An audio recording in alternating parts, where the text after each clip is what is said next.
Salutations and welcome back to Joygasm, a video game and movie podcast.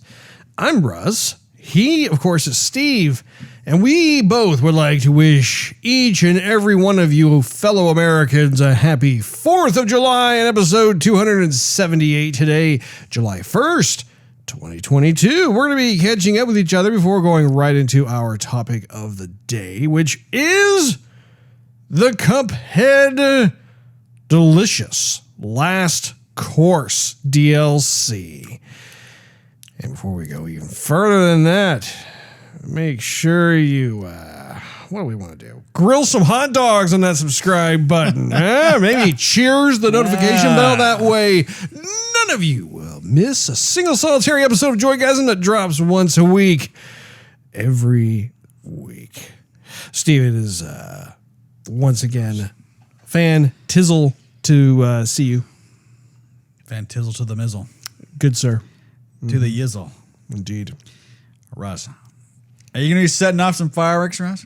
Making the dogs bark, making the car alarms go off? Well, Steve, if you recall, we were actually in cahoots with each other to go out and purchase said fireworks together. Can't get any loud ones, though. Loud ones... Well, I know we can't get loud ones because it'll freak my daughter out. I know. That's what I'm saying, is I like the flashy ones more than the loud ones. Yeah. There was one I had. I don't know if it came in a box. Mm-hmm. But there was one, it was a fountain. And then, it fizzed all out. But then it had like 4 of these little flowers in it. And the flowers are the one that you just light and you toss them on the ground. And they spin around. And they there's 4 different colors. And they last like 10 seconds. Classic. Anyway, that's how they kind of sound. They do. Anyway, there was like 4 of them. So there was a shower. And like 4 of them at the end would go like in unison. They came out. Right. I've never been able to find that one again. That one had was like little mini so versions, like cool. little mini-me versions. Yeah. What are those things called, though?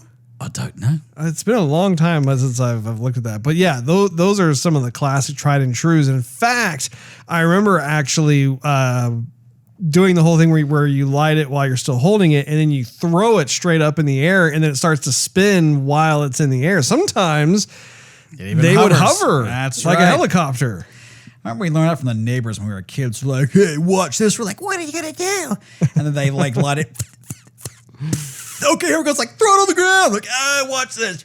Yeah. And they toss like in the air. I'm like, dude, they're going to set a tree on fire or something. Like, no. Watch. I'm like, and sure enough, it starts spinning and it just hovers. I'm like, that is so cool. It is. It is very fun. Lead up to the big kids to show the little kids. And that was back in the 80s, too. That was like a while ago. Back when you had... Man. 80s hairstyles aplenty and throwing caution to the wind. That's back in the day when, yes, if you were under 13 years of age, you too could sit in the front seat of a car. Yeah, that's when you drinking water from I was going to say a fire hose, but we didn't really have fire hose. Right? It was more like just it was just really the hose. Like, okay, turn it on. Yeah. Sink. Instead of a hose, it's like a fire hydrant. You're like, I'm ready. I'm thirsty. You're sitting there like a dog trying to chomp at the water. Oh, I got some. Yeah, those were the days. Indeed. But no, we need to actually put our plans into concrete. As it were, we need to figure out like what day we're going to be going out and purchasing fireworks. Well, it's got to be probably not going to be tomorrow, Russ. I'm on vacation as of this recording, so it's really up to when you're available, Steve. It's either going to be Sunday or Monday. Sunday or Monday. But I'm thinking Monday because Monday is like the day of days. And so after Monday, all the fireworks stands are going to be closed. So they want to sell you something at that time. It's like buying a car at the last day of the month. They're like, oh man, I gotta make numbers. We gotta make this thing happen. What are we gonna do? I'm like, yeah, what can we do? Well, you were gonna take off. But Monday's gonna be July 3rd, right? Oh, it's going to be July 4th. Because today's the 1st. Today's the 1st, Friday, Second, Saturday, 3rd, Sunday, Monday. Okay, so it's going to be the day of. They're not going to cut us any deals. They're going to be cutting us deals. Now, if it was July 5th, you'd probably... No, they're all going to be closed. They're like, yeah, what do you want? Now we're closed. Nuts. I think that used to be a fireworks stand. I can't tell anymore. It's just a big box, big wooden box on the side of the road. What could it be? I don't know. I'm curious. I remember I went there once. I went to one. I wanted to buy the little poppets, the one that you throw on the ground. You know, they pop little white packets. Yeah. I was like, hey, you got any more of those? Those are fun. They're like, we're closing shop. Hey, you got any of those fireworks that look like little sperms? They go pop. They look like zygotes. You got any more of them? Try to find a little pack of those. They're like, yeah, we're going to be gone for a year. Yeah, they're quite the cat's meow. Don't get any of those close to... Never mind. Anyway, I'm going to stop. Pop! Indeed. Yeah. Well, we'll have to figure out when to go. If you want to go Monday, we can go Monday, but that's, cutting it a little on the close side. I don't necessarily want to run out, especially because I'm going to have company. Bring them. Well, and I was thinking about that too. I think that it would be fun to bring them along in the event that they too would like to purchase some fireworks, And who's coming, Russ? Who's going to tell the audience? Other than Nick, a.k.a. Big Baby Moose, and his family are going to be at Mikasa. And not only that, but there is a chance that he might be on the show. Oh, snap. Next week. So we'll have to see how it goes. We'll just have to see how it goes. How it meanders. Indeed, Steve. Indeed. Yep. Where are you in Elden Ring, Steve? Well, Russ, that would be spoiling it more for you. Try to keep it general. I have progressed from where I was before. Excellent. I do not feel as though I know anymore. I am in a different area now. But you Does it have rocks? Well, everywhere has. Does it have rocks. grass? It looks very dreary. Yeah. That's how you know you get, of course, that's probably towards the end of the game. The last guy is like, where's the worst place to live? Where is it always stormy and hot, poisonous gases, sharp rocks? That's where I'm setting up camp.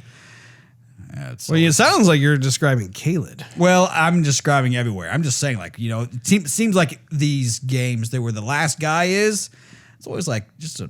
Seems uncomfortable. God-awful place. Yeah. I mean, why would you choose that spot?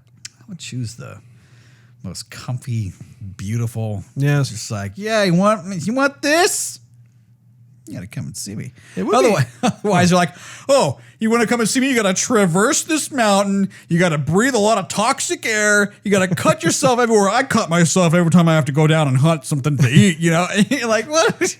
I've run out of Band-Aids, to be frank. Yeah. You're gonna come up here. Can you bring some with you? Yeah. Just in case I kill you, I'll just take the Band-Aids. Appreciate that.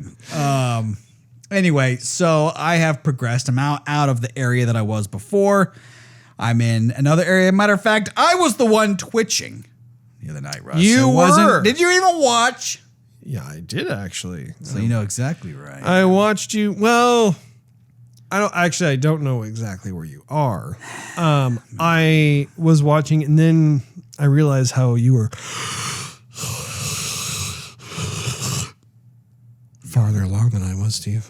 Yeah. Farther along than I was, and so I decided to avert my eyeballs because it's getting to the point where you are so far beyond where I'm at in the game that I can't. Okay. Enough said, Russ. Yeah. Enough said. But you know what I did do, Russ? No, what did you do, Steve? I watched a movie. I watched Doctor Strange on Disney Plus. Oh, now you've seen that one before, right? No, the new one. The new one that just came out, the Multiverse of Madness. Oh. That is out. It's been released. I don't know when it was released, but we were having dinner and thought, well, we'll just watch something. Mm-hmm. And I'm kind of glad I didn't watch it in the theater. You know, I really didn't care for it as much as I really, really wanted to. Mm-hmm. And disappointed, Russ. I will say that Benedict Cumberbatch. That's right. It's Mr. Benedict Cumberbatch. Great acting. I mean, great. Just oh yeah, no, awesome acting. Terrific. Just, the story and pretty much everybody else. I did not care for it whatsoever. And that was the consensus that I got when I was looking at the various reviews online. It's like it was kind of split down the middle. You had people who either thought it was really good, or you had people who just were disappointed, underwhelmed. You know, I didn't read any of the reviews. I just walked into it just straight. I don't know.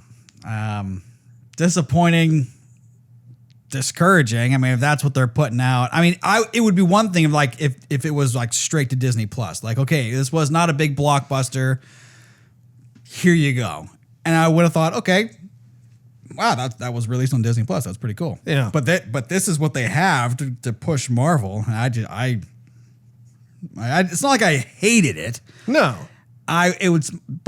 It's like a C plus or something, maybe a C minus. It's not. Did they it's not a actually B. go into the whole multiverse thing, or was it like a tease where like they alluded to it, but you didn't actually like go full on multiverse mode? That was multiverse mode. Okay, That's for so sure. at least they delivered some of that then. Yeah. At least they delivered some of that. This here and there. But I just wouldn't rush out and see it. I just didn't really care for it. So, but I mean, I really do hope that, Thor is right around the corner. I hope that one's going to be a lot better. I really enjoyed the Thor series. That's coming out soon. That's coming out real soon, Russ. Was it next week? I think it's next July week. 8th? Yeah, I think July 8th or 9th or Yeah, something like next that. Friday. Yeah. Or wherever you're at. Oh! Thursday night. Get some tickets for that. Yes. So, and then lastly, what I did, Russ. What else did you do there, Steve? I played a little more of the Microsoft's Flight Simulator, Russ. Loaded that puppy up. And where did you fly to this time, Steve? Where did I fly last time? Let me ask you that. I think I just flew around our neighborhood, right? I think that's what I said, what I told you. Well, you know, it was kind of funny because we both ended up doing the same thing. We ended up being curious as to how accurate it was. And so we did the whole obligatory, let's find out where we are kind of thing. That's right. And it was fun. I remember landing my plane in the local airport and not knowing how to stop it. It landed, but it kept moving. Just get out now. So you see this little character. yeah, somebody stop it. I'm out. Yeah. Anyway, so I took off from our local airport over here. Made a Yui. In my Cessna. Okay, turning. And I flew down to the neighborhood. Saw the house. Mm-hmm. Saw our neighbor's house, a little cul-de-sac, little area. So they've updated it. I don't know if I'm sure they have, but what's really interesting is that one of our neighbors has a pool. And okay, so you think, okay, they have a pool. They probably just made a texture of a pool, generic pool texture X or something like that. But no, it had the exact same shape. Their pool is kind of a little bit shifty, or it's not just like an oval. It's not like a square. It's different. And it had the exact same shape as their pool. So I thought, well, that's interesting. I'll just keep flying, Russ. And so I kept flying, and I thought, okay, I'm going to fly from the Petaluma Airport. Oh, yes. And then I took off from the San Francisco Airport, of course, and I was flying my Cessna through the buildings. Okay. And I'm telling you, it is pretty detailed. I mean, I saw the house we grew up in, and it looks great. And I saw friends' houses, and then I saw a naked guy sunbathing. And then I thought, okay, what I'm gonna do is I'm gonna fly in Miami, like South Beach. I want to see South Beach, and they even have like the tents like lined up. Like if you look on South Beach, you can rent like these tents and stuff that you want to get baked by the sun. They have all that lined up on the beach. And I thought, man, look at all that stuff. Anyway, make a long story short, flew to the Philippines, Russ. Oh, wow. and Why not? We were trying to find the farm that my wife's parents own. And we flew into a storm, and it was crazy. It was nuts. And then we fly out, and it's gorgeous. And then we ended up not finding it. I actually ended up crashing. But what was really cool, what are you gonna do? So, but we don't think that species has been discovered yet. Yeah. Anyway, so I sitting there crashed. hanging from a parachute in the tree branches. Yeah. Anybody speak English? Yeah. That's good. You're sitting there like, how do I get down? Oh, man. Water. Agua. Thirsty. There's a coconut right in front of your face. You're like, and anyway, so I crashed in someone's yard. I'm like, is that it? Bam. And so anyway, but what was really cool is that like even like the majority of the game, 99.99999% of the game, like you're flying in the air, you can't see any like the close up like textures or anything. Indeed. But when you land or when you crash into something, I mean, you could see the window panes, you could see like the grain in the wood, you could see like individual like corn husks like in the ground. Like they have all this stuff that you can see if you're really close. Not that you would ever be, but just in case you crashed, you would admire the culture, the architecture, the way of life. It's craziness. Yes. Anyway, I thought that was kind of remarkable. No, that is a game that it's the kind of game where you have to be in the mood for. But if you are in the mood for it, then you just pop it in and you just go flying somewhere. I mean, I remember flying around Cairo. I was in Egypt and just really appreciating, like you said, like all the detail that's in there, flying by the Sphinx, flying by the pyramids. And that was just, to me, it was an educational experience because I was enjoying just, being like this little fantasy pilot, but at the same time, also learning about the geography of an area that I have never been to before. And so that's all well and good. Yeah. So I have been playing more of the TMNT Shredder's Revenge. Oh. I've been trying to make my way through as Casey Jones. Casey Jones. And, I'm slowly leveling him up. And just, again, it's a fun game. I will say, though, it definitely supports the adage, more the merrier. Right. Where, like, if you have more and more players who are playing with you, it's just pure fun, chaos, whatever. Did you get those texts I sent you with the old arcade playthrough? I was sending you, someone videoed the whole thing of them playing straight through, and it was just all the arcade. I'm like, after we were talking about it, I got it on the brain. I had to look it up on YouTube. I did. I watched actually quite a bit of it, and it's a good example of how Konami really was able to bring all of these different elements together into something that was cohesive and successful. And I was looking into it further, and apparently they ended up making tens of thousands of that particular arcade cabinet, like the 1980s Teenage Mutant Ninja Turtles arcade game that Konami made. Also is the highest selling or best selling game that they have ever made in the arcade. Like when it comes to that, they made more money off that than any other game since then. So I mean, it kind of goes to show how everybody wanted to play that arcade game. I have fond memories of that arcade. I get a little verklempt just thinking about it. Yeah, all the quarters, all the tokens. Tokens going in there. Yeah. Man.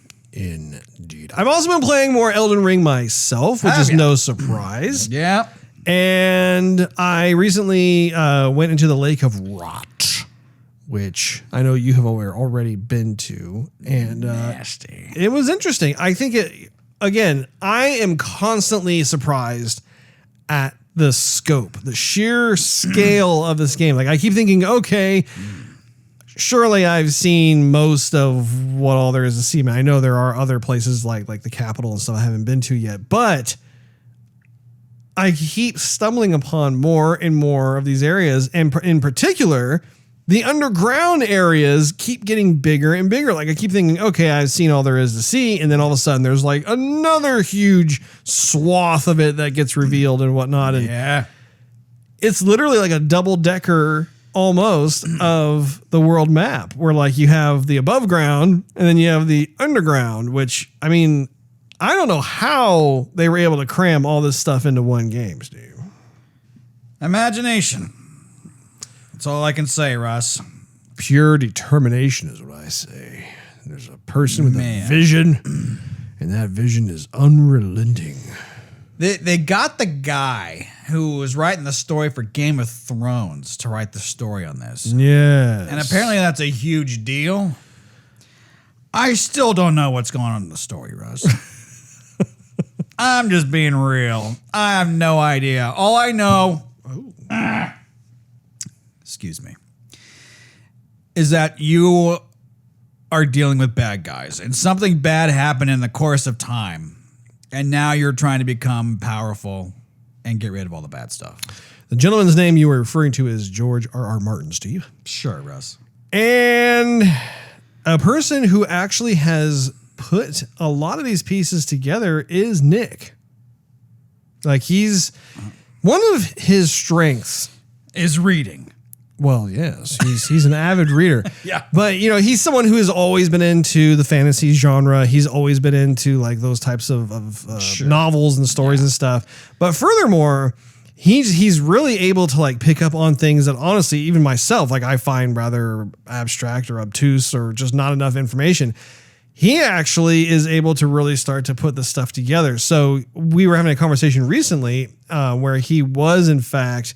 Like he was being careful to not spoil certain types of narrative elements, but it was very obvious that like if I wanted to just kind of get a better idea of what the heck is going on story-wise, he definitely has all that stuff all set up. So I mean, I definitely think it'll be a fun conversation to have. Nice. Indeed. But yeah, I was making my way through the Lake of Rot. And came across that boss that you actually talked about not too long ago, where it was like the super creepy skull thing with the pinchers and body made out of looks like a bunch of marbles and had like some nasty scorpion-ish looking tail thing. Reach all the way across the screen. Indeed. That hurt. It scratched that itch I was just not able to reach. Yeah, then you reached around and scratched it again. Give me a rash. Exactly.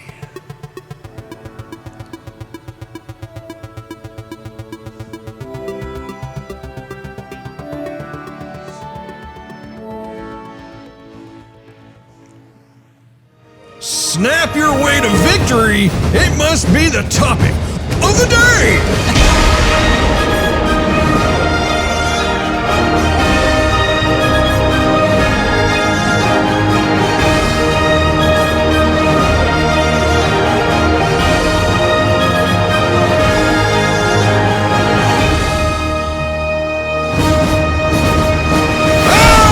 Topic of the day is the Cuphead last delicious course. Am I like totally butchering this? Cuphead, I was right. The Cuphead, the delicious last course DLC. Why do I even bother to doubt myself, Steve? I should have just kept going forward. We should just keep snapping throughout the whole thing, Russ. What'd you think of the game? It's pretty good. I'm changing out my... Hey! This is my other ability. I'm already kind of developing a callus. Oops. Was that me or you? That was me. Nice. These spectacles weren't what they used to be. Yeah, bug. Death perception is off. Anywho, this has been a release that I think both of us have been looking forward to. Indeed. Very surprised about the announcement of this one. They had announced it a little while back where there wasn't a whole lot of fanfare with it, but there was an announcement that people were like, oh, cool, there will be more of it. And then they just kind of went under the radar again, and then they popped up again once the game DLC was ready. So, but no, that actually, the original Cuphead game is in fact, I would say one of our favorite Xbox games that we've played. And since that time, it has made its way onto other platforms. It's now available, I know, on the PS4, PS5.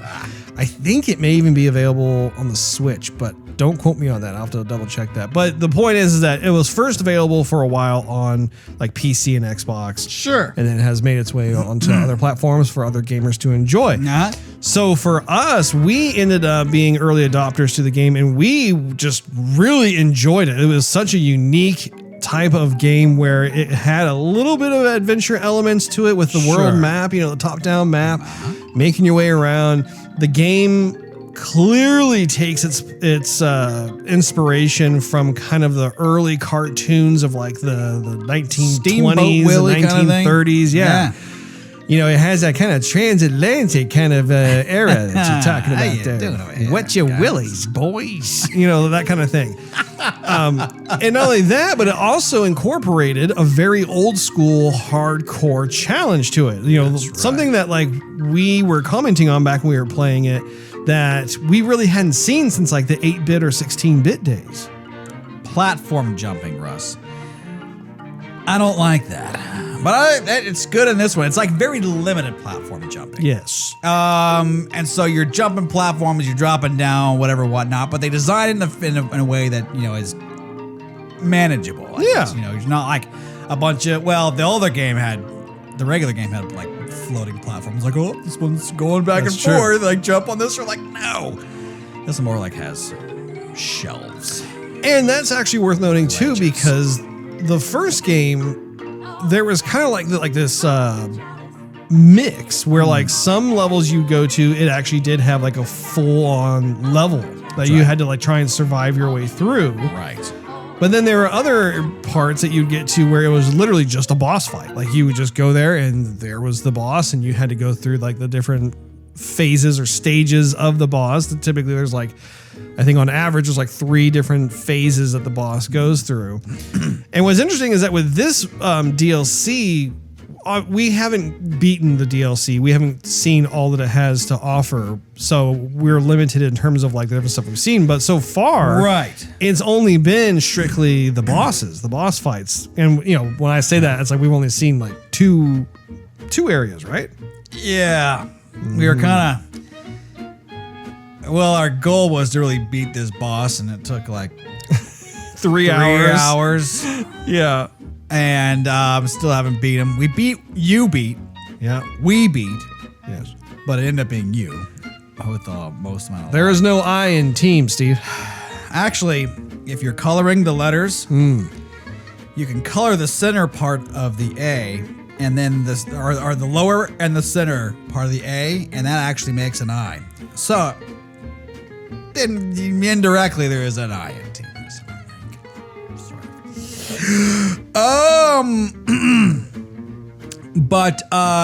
So we were really, that sucked up most of the time. I was just really trying to beat just the boss we were on, and we just selected somewhere to go. It wasn't even like the first area, really. Might have been, might not have been. Well, we took a guess as to like where like things began, but it was interesting how first of all, we weren't even sure how to get to the DLC portion. There's been kind of like this trending thing with games I noticed. I think I kind of started noticing it first with Forza, where like you had to kind of go to the correct destination that exists within the world map of the original game. And then once you got there, and it's like, oh, we're going to transport you now to this other area. And that was kind of like the case with us, where we had to kind of back away from what basically was like the last area of the original game, and then go, oh, that character's new. Let's Right. go talk to him. Right. And so that's what we did. We backed up. We got to Miss Chalice, right? She's Yes. the female, third character you're able to choose. Yep. And so she's got a double jump. She's got a couple of very minor extra abilities, but very useful as I kind of flip back and forth with her and the regular guy, the blue cup. The blue cup, yeah. I think he has a name. He does have a name. I don't remember what it is.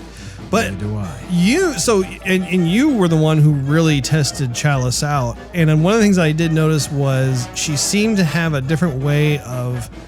So in the game, like if you jump and then you time your second part of the jump, whatever, onto like a pink or an object that is colored pink, Yeah. you can then do like a ricochet or get points or whatever. She didn't really do that though. It was almost like she did like kind of a pushing. And she did pose. like a lunge, Yeah. or like a dash. But it still counted, like if you timed it right, if you saw like a pink object, it would work in the same way. Correct. Which is weird because the game design from the original with the red and the blue characters, they both had, it was designed around this idea that they both had to jump at just the right time, and then you'd hear that, and then they'd be able to keep going. So I'm curious to see okay, how is this going to work for both character types in the DLC? Yeah, but I was able to save you a couple times because when you would get hit 3 times and then you would die, Yes. or I would die, but in this case you died and your little cup spirit would be floating up. I was able to double jump pretty quick and then even double jump beyond the screen and then get you back in with a point, versus the regular guy, you're just able to jump and then snap him. Yeah. Really good though. What was really fun for, I think, the both of us was how we haven't played the original game now in some time. I don't even remember what year the original, did it come out 2 years ago? A couple of years for sure. Think of it this way. We still had the long table. Didn't even have this table. It's true. It was a while ago. It was a while ago. And so as a result, we were a bit rusty with the DLC because we're sitting there trying to figure out, okay, what button does what again? And again, it was a fun reminder or romp through where we were dying left and right really easily at first, but it was okay because we were just okay, we're clearly trying to dust away the cobwebs, and we were obviously rusty at the game itself. And so that was something that it was this I don't know, like this fun, rewarding experience where we were able to kind of go back through and rediscover why we really love this game so much. And then, I mean, within 10 minutes or so, it's oh yeah, where this stuff's coming back. And, we were also going through some of the menu systems and remembering, because the game actually saved all of our settings from the original. Right. And so we're oh, that's right. Yeah, there's different types of, guns basically, or weapon types. Plus you have these passive effects and stuff that you can do. And what's nice about the DLC is that they are also introducing new weapons and new passive abilities on top of the ones that already exist. That is very true. And they were very generous with the little coins they give you. Yes. To go buy some stuff. Because, I mean, you in their first game, well, the original game. Yeah. The original. The game. Hence expansion. You bought certain weapon types, and I bought certain weapon types. Some of them kind of overlap. Yeah. But anyway, it's cool that they had some new ones, and they have a design. Everything's supposed to look like candy or perfume or whatever you want to call it. Mostly candy, I guess, or consumables. Yeah, so and that's what's also really fun about the game too, is that you walk into the shop and in all of the items that you see, it's not like you walk into a gun store. And you want to buy got your shotguns here and your AK-47. It's nothing like that. It's What's more up, like Cuphead. Really, what it is that it's like an Acme factory. That is very true. You walk in and you see all these things. You have no idea how they perform. Right. All you have is a little verbal description, a little textual description of oh, this is what it kind of sort of does.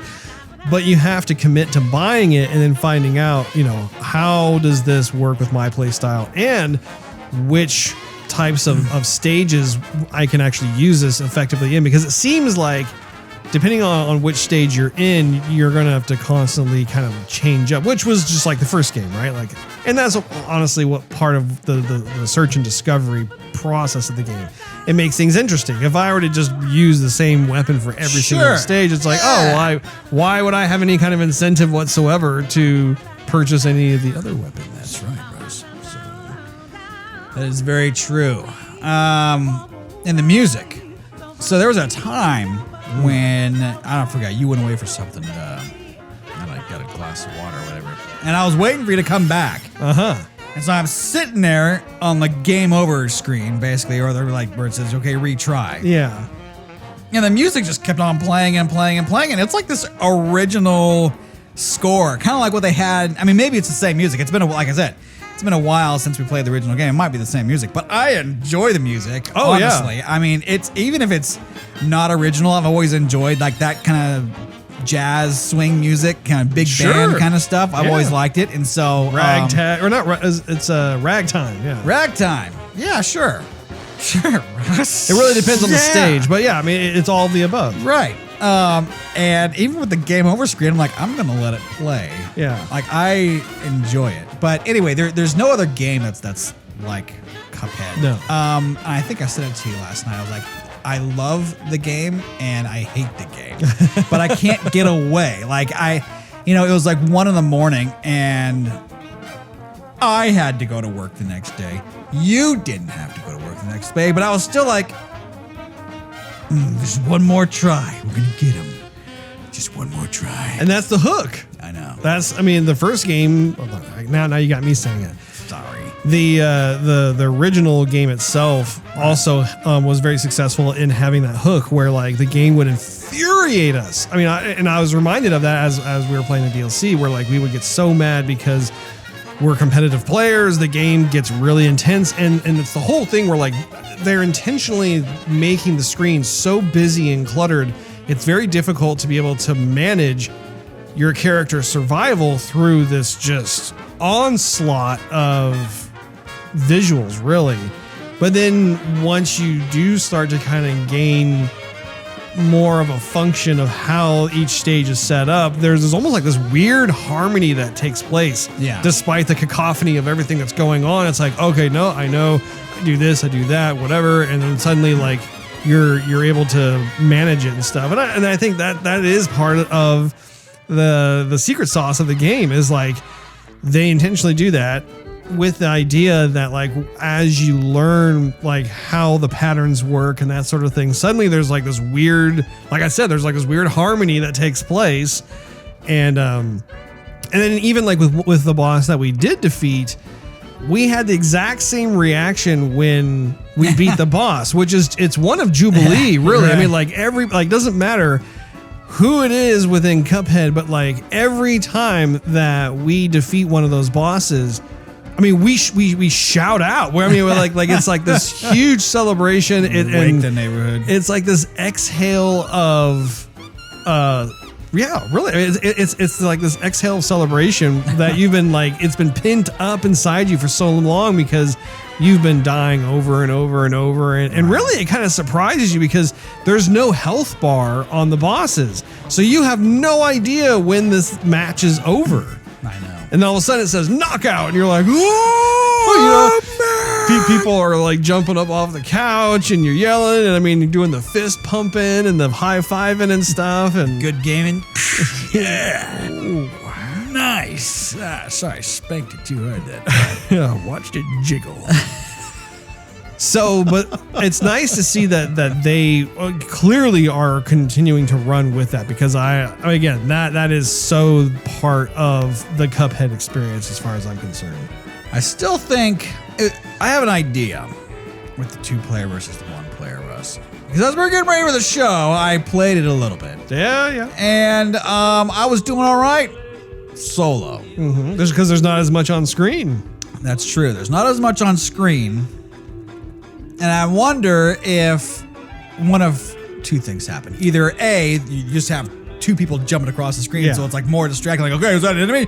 You're like, okay, no, don't shoot me. You know, I'm your friend. Like, oh, okay, sorry. Or they say because it's 2-player that there's just gonna be more enemies. Like there's twice the amount of enemies maybe, and so that makes it harder because you of course have double the firepower and maybe more health with the boss as well. Yeah, I off the top of my head, clearly when you have the second player on there bouncing around like you're saying, like jumping around and dodging everything else, that is another visual element that you're having to just figure out what the heck is going on the screen. And then if you also factor in the type of bullets that the second player or the first player, who basically whatever it is, that adds another layer of visual clutter that's going on. So like when you remove that and it's just one player, suddenly like I think the screen opens up to a certain extent.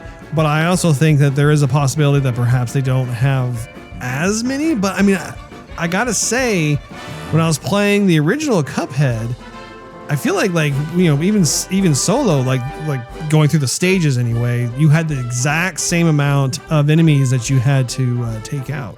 Yeah, I don't know. Seemed like there was more. Well, either I was taking out the same amount of enemies, but I could just see them more. Plus, I was playing your character with that little homing gun, and so I was just basically avoiding damage and just kept the trigger down. And I mean, I was progressing like no problem. Yeah. No, and you almost beat that stage as well, just by yourself. You got super close. I also think it's worthy of note to be reminded about how creative these bosses are in the world of Cuphead, because in the first game of Cuphead, there were like you have to remember, they had like a nice number of bosses throughout the Cuphead game. They did. I mean, and every single one of them was completely different in terms of how they looked, how they behaved, what types of phases they went through. And each and every one of them, they really got more and more epic as you went along. And it's no different in this DLC, where like in the version that we were playing with one of the boss fights, it starts out with this spider who looks almost like kind of like a bouncer or something at a club. And you have a lot of, like I said, a lot of the little other things that are going on the screen, and then you eventually take him out, and then there's like some kind of like little ant, like a female ant character that's like this like singer dancers kind of thing. Entertainer. And you gotta try and navigate through that, and then when she's done, then all of a sudden you're not even like anticipating it at all, and like this huge anteater comes out of nowhere, which is funny because like all these enemies and characters you've been seeing, with the exception of the spider, I mean, they're pretty much ants. Yeah, ants or bugs, insects, basically. Yeah. And this just, I mean, I think I jumped. Like, what is that? Like, it's just like comes up out of nowhere. I mean, the regular game, you just have like an enemy come out of like just like the curtain or something, or out of like the side of the screen, like nothing is here, and then like here he is. Yeah. This guy like ripped open the floor and like popped up. We're like, oh my gosh, like we're gonna get hurt right now just from him appearing. Yeah. His head was huge. I mean, the whole character was huge. Yeah. But I mean, that again is also part of the magic, I feel, of Cuphead, where especially when it comes to the DLC, they are able to take things to 11 because they know that their formula from the original game has been very successful. People love it. And so that, the desire to want to up the ante and be like, okay, how can we make this even more crazy, epic, and cool, and really surprise the gamers and stuff. And so far, they've really done that. And I just think it's such a unique game when you think of the entire catalog of games that exist out there. It doesn't matter if it's the art direction or the music or the style of play or the fact that like they didn't just make like a platformer game. Like they kind of put a little bit of that in there, but mostly like the way the game is designed is like you fight boss after boss after boss after boss right away. Like Elden Ring. Kind of like Elden Ring. It's almost as if the cups, the cup characters are the flasks from Elden Ring. You've got a red one and a blue one. Health and FP. Wow. Whoa, man. Mine.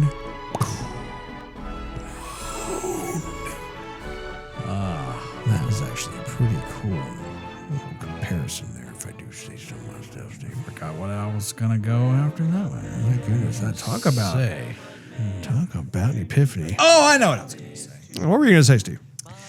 So the second part that we were at, we had like these little, they almost look like salt shakers or something, but Yes. they weren't salt shakers. I don't know what they were, but it wasn't like we had to damage the boss like we had to do the other time. It was more like we had to parry off them, and a certain amount of time passed, and then we just won.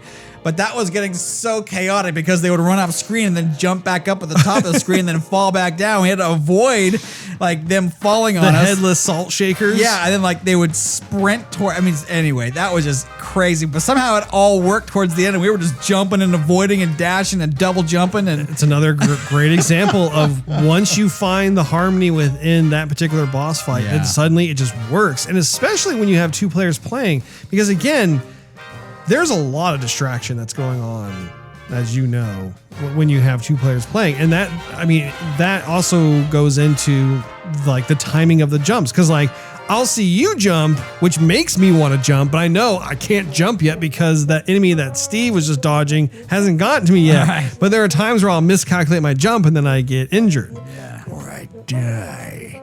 So it really depends. But again, I think that's, there just reaches a point where all of a sudden you're just in the flow and it works. But I think there's also like this discovery that's there where you're like, okay, I'm gonna get hurt. Like, what's that? Yeah. Is it gonna hurt me or not gonna hurt me? Yeah. Like, there's some stuff that won't hurt you, and there's stuff most stuff. It's like hurts trial you. and error. Yeah, trial and error, and it's like, but also they give you just enough to like all the tools that you need and nothing more. Yeah. And so you can definitely beat the game with what it's not impossible. Yeah. But you just have to find the gaps. Like, okay, that's where he's weak, or this is the timing, or this is what you do in that spot. Because even with that first boss, I'm like, there's no way we can pass him. There's no way we're like that turning, whatever the sound waves or whatever there was, when as soon as they turned pink, like there's no way we can avoid that. Yeah. And then all of a sudden it's like, yeah, you just run underneath it, you jump there, and then they turn back, and then that's it. I thought, Well, and if you recall, even before that, we were thinking, oh, maybe we could like do the whole like jump on it thing because it kind of looked pink, but Yeah. actually it wasn't. It was more of a red color. What are you gonna do? But again, it's the whole process of elimination, right? Like you're trying to figure out, okay, how do we get past this part? And The game would suck if they didn't let you continuously continue. yes, I mean, if you were done, like, oh, we have to start all over again. yeah, the whole like you only get 3 continues and then it's game over. Game over. And like, That would kill the experience. But Yeah. again, well, just like Elden Ring, you have an infinite amount of attempts, and you don't lose your progress. I'm telling you, there's a fantastic. correlation between these two games. More than meets the eye, Steve. I do think it's also worth noting that this is the kind of game that really encourages the whole like get with your buddies on the couch and play. You know, like in this day and age, there's just not a whole lot of that going on. And I mean, I too really love the online play. Put on a headset, you're playing games with your friends online, that sort of thing. But there is a certain quality that you miss by not being in person and playing a game. And I feel like this is one of those games that really, just brings that old school kind of gaming experience back. And I dig it. Well, partly that's because you have to share the same screen. There's no split screen. Right. So there's that, Russ. And then there's, if you are apart, all you're gonna hear is like, yeah, that was a great job. You're like, okay, yeah, I got my mouthpiece here. Yep. But there's no like high fiving. There's nothing. There's no celebration or nothing like that. There's no socialization. That's right. So yeah, on the couch, a couple of chairs, on the floor. Yeah. Good times. It is. It is very Good times. Indeed. Very much so. Yeah, I'm really happy to have that. I look forward to having you more at the house so we can continue to make our way through it and see what all the DLC has to offer. But I'm so glad they made it. I don't really know if they're going to make any more DLC expansions. I hope so.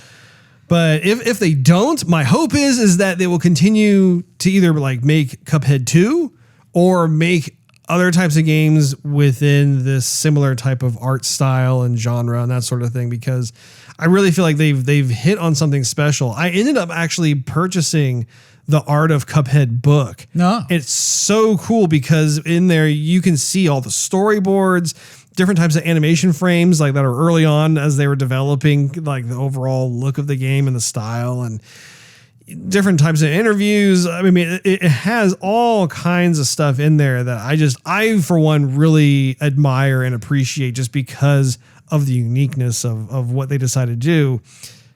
So we'll just have to wait and see. We'll have to see what happens with everything. But I think it goes without saying that we both wish them the best of luck because we're fans. We're big fans. You know what I kind of wish they would do? What's that, Steve? It's kind of an odd request. But you are an odd request, Steve. Yeah, I am. Yeah. So what I would say is if there was a way that you could just let the game, like maybe after you beat it, just go on autoplay.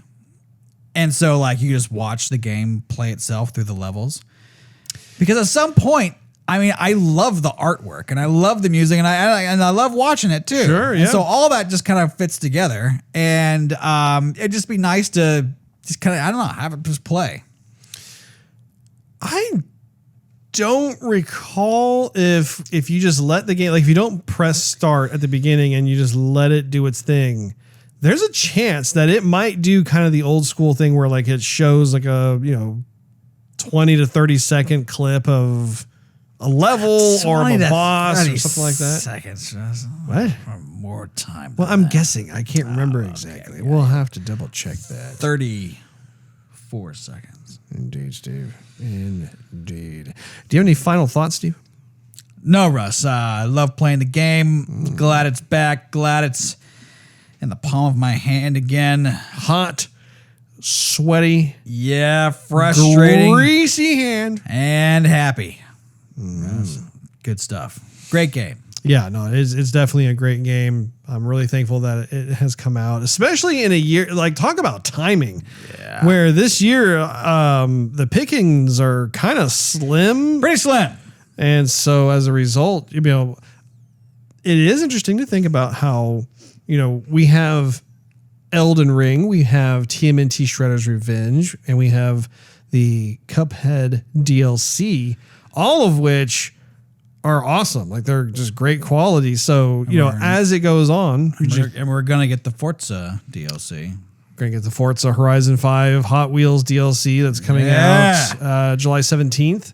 So, yeah, I mean, like they're despite the fact that certain games have been pushed to 2023, we've still got plenty to be able to enjoy that sort of thing. And I just think it's great because it just gives more of a spotlight on these expansion packs that otherwise may have, fallen between the cracks, whatever.